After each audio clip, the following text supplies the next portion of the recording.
Assalamualaikum warahmatullahi wabarakatuh. Perkenalkan, nama saya Siti Masito, mahasiswa Universitas Negeri Makassar, Fakultas Ilmu Keolahragaan dan Kesehatan, program studi gizi dengan NIM 220305502073 akan membawakan materi tentang tata laksana gizi buruk pada balita sebagai pemenuhan tugas isu mutakhir gizi dengan dosen pengampu Irma SKM MKes. Yang pertama, kami akan membahas 4 fase perawatan dan pengobatan gizi buruk pada balita, yaitu 1. Fase stabilisasi. Fase stabilisasi merupakan fase awal perawatan yang umumnya berlangsung 1-2 hari, tetapi dapat berlanjut sampai 1 minggu sesuai kondisi klinis anak. Pemantauan pada fase stabilisasi dilakukan dengan mencatat tanda-tanda vital, denyut nadi, frekuensi pernafasan, suhu badan, tanda-tanda bahaya, derajat edema, asupan formula, frekuensi defekasi, konsistensi feces, volume urin, dan berat badan. 2. Fase transisi. Fase transisi adalah masa peralihan dari fase stabilisasi ke fase rehabilitasi dengan tujuan memberi kesempatan tubuh untuk beradaptasi terhadap pemberian energi dan protein yang semakin meningkat. 3. Rehabilitasi. Fase ini dapat diberikan di layanan rawat jalan maupun rawat inap. Fase ini adalah fase pemberian makanan untuk tumbuh kejar, pemberian energi sebesar 150-220 kilokalori per kilogram berat badan per hari dalam bentuk root. Makanan yang sesuai berat badan umumnya berlangsung selama 2-4 minggu. Kemajuan terapi dinilai dari kenaikan berat badan setelah fase transisi dan mendapat F100 atau root. Pemantauan pada fase rehabilitasi dilakukan dengan mencatat asupan formula dan kenaikan berat badan. 4. Fase tindak lanjut. Pada fase ini merupakan fase lanjutan pemberian makanan untuk tumbuh kejar dan pemberian makanan keluarga dan pemberian makanan tambahan pemulihan PMTP.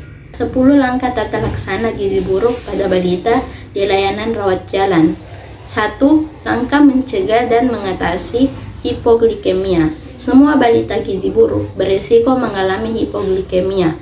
Kadar gula darah kurang dari 3 mmol per liter atau kurang 54 mg per dl. Jika fasilitas setempat tidak memungkinkan untuk memeriksa kadar gula darah, maka semua anak gizi buruk dianggap menderita hipoglikemia dan segera ditangani dengan memberikan 50 ml larutan laktosa 10%. 2.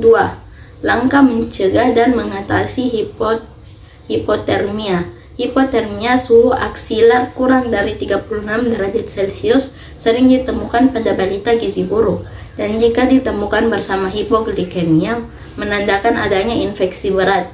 Cadangan energi anak gizi buruk sangat terbatas sehingga tidak mampu memproduksi panas untuk mempertahankan suhu tubuh. Cara mencegah dan mengatasi hipotermia dengan menghangatkan tubuh balita dengan menutup seluruh tubuh termasuk kepala dengan pakaian dan selimut. 3. Langkah mencegah dan mengatasi dehidrasi. Diagnostis dan derajat dehidrasi pada balita gizi buruk sulit ditegakkan secara akurat dengan tanda atau gejala klinis saja.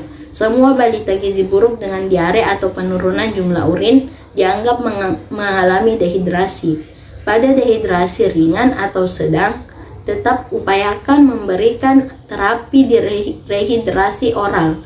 Apabila tidak mungkin secara oral, cairan diberikan melalui pipa nasogastrik sampai anak bisa minum. Gunakan larutan oralit standar yang telah dimodifikasi dengan mengurangi natrium dan menambah kalium yang lebih dikenal dengan Rehydration Solution for Malnutrition (Resomar). Apabila anak diare diberikan Resomar setiap kali diare. A. Untuk anak usia kurang dari 2 tahun 50-100 ml setiap kali diare. B. Untuk lebih dari 2 tahun 100-200 ml setiap kali buang air besar. 4. Langkah memperbaiki gangguan keseimbangan elektrolit. Pada anak gizi buruk, terjadi gangguan keseimbangan cairan, elektrolit, dan mineral. Untuk mengatasi gangguan keseimbangan elektrolit tersebut, diberikan mineral mix yang ditambahkan ke dalam formula WHO, formula 75 dan formula 100, dan Resomal. Tubuh anak gizi buruk relatif mengandung kadar natrium yang tinggi dan kadar kalium yang rendah dibanding anak normal. Karena itu, pemberian cairan tidak boleh yang mengandung kadar natrium tinggi, dan anak harus menambah tambahan kalium.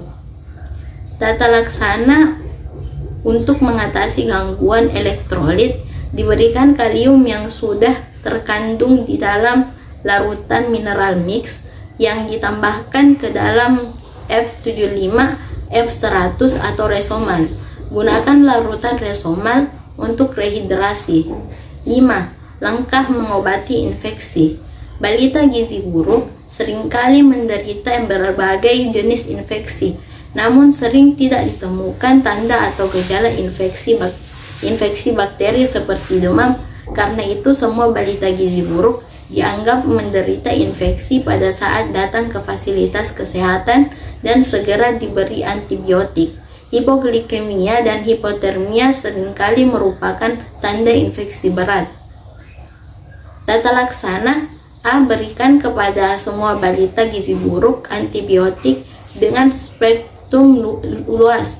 Bila balita sebelum dirawat inap, maka berikan antibiotika merupakan lanjutan dari pengobatan sebelumnya dirawat inap. B. Imunisasi campak. Jika balita berusia lebih dari 6 bulan dan belum pernah diimunisasi atau mendapatkan imunisasi campak sebelum usia 9 bulan, imunisasi ditunda bila balita dalam keadaan syok. Pilihan antibiotika berspektrum luas: beri amoxicillin 15 mg per kilogram BB per oral setiap 8 jam selama 5 hari untuk bayi dengan berat badan kurang dari 3 kg. Dosis amoxicillin 15 mg per kilogram per berat badan setiap 12 jam selama 5 hari. B. Berikan terapi untuk penyakit infeksi sesuai dengan standar terapi yang berlaku. Langkah ke-6, memperbaiki kekurangan zat gizi mikro. Semua anak gizi buruk mengalami defisiensi vitamin dan mineral. Meskipun sering ditemukan anemia, zat besi tidak boleh diberikan pada fase awal, fase stabilisasi dan transisi. Zat besi baru diberikan setelah anak mempunyai nafsu makan yang baik dan mulai bertambah berat badannya. Biasanya pada minggu kedua mulai fase rehabilitasi. Zat besi dapat memperberat infeksi bila diberikan terlalu dini. Pemberian zat gizi mikro sama dengan penjelasan sebelumnya. Bila balita gizi buruk mendapat RUT dengan komposisi sesuai dengan rekomendasi WHO, maka tidak perlu diberikan suplementasi zat gizi mikro lagi, kecuali ditemukan tanda klinis kekurangan vitamin A pada mata atau ada riwayat menderita campak dalam 3 bulan terakhir. Maka balita diberi suplementasi vitamin A dosis tinggi sesuai umur. Langkah 7, memberikan makanan untuk fase stabilisasi dan transisi. Diberikan untuk anak gizi buruk di layanan rawat inap. Langkah 8, memberikan makanan untuk tumbuh kejar. Pada fase rehabilitasi terjadi replesi, pemulihan jaringan tubuh sehingga diperlukan energi dan protein yang cukup. Diberikan energi 150-220 kilokalori per kilogram berat badan per hari. Protein 4-6 gram yang diberikan dapat berupa F100 atau RUT yang secara bertahap ditambah makanan padat bergizi. Langkah 9, memberikan stimulasi untuk tumbuh kembang. Pada anak gizi buruk, terjadi keterlambatan perkembangan mental dan perilaku. Keterlibatan keluarga, terutama ibu, sangat diperlukan dalam memberikan stimulasi untuk tumbuh kembang anak. Oleh karena itu, perlu diberikan petunjuk kepada orang tua dan keluarga untuk memberikan stimulasi perkembangan anak dengan penuh kasih sayang, sambil bermain, bernyanyi, dan menciptakan suasana yang menyenangkan. Stimulasi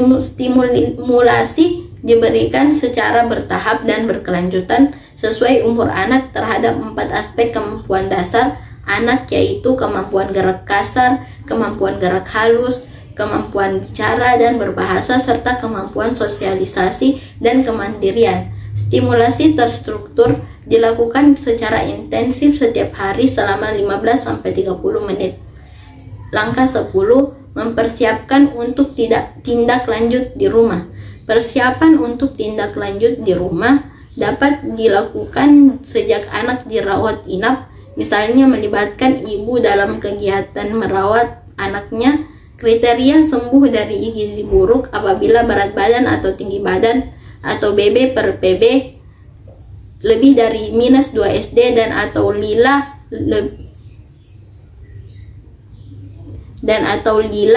lebih besar sama dengan 12,5 cm dan tidak ada piting edema bilateral. Bila balita keluar dari layanan rawat inap setelah sembuh sesuai kriteria di atas, maka anjurkan untuk kontrol teratur pulang 1 kali setelah pulang, 1 kali per minggu pada bulan pertama, 1 kali 2 minggu pada bulan kedua, selanjutnya 1 kali per bulan sampai 6 bulan atau lebih. Selain itu dianjurkan juga untuk melengkapi imunisasi dasar ataupun ulangan sesuai program PPI, program pengembangan imunisasi.